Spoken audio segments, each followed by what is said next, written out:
दीर्घ घन केश क्या पसंद नुहे उभय पुरुष और महिला को घन केश पसंद हेले उत्तम केश मन को मन होई न थाए सेथिपाई आमको किछि घरे उपचार करबा पड़ी थाए।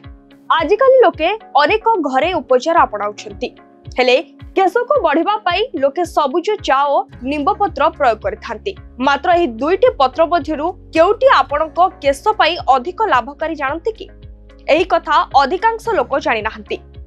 चलंतु जानिबा उत्तम केश पाई काहार प्रयोग करबा उचित। सबुज चा पत्र ए दृष्टिरु बहुत भल। सबुज चा पीबा जेपरि भल ताहाकू बाटी के मुंडरे लेप देबा भी भल होई थाए। निंब पत्र को भी लेप करी केशरे लगाइबा भल होई थाए। ए निंब पत्र मध्य उकुड़ी समस्या दूर करथाए।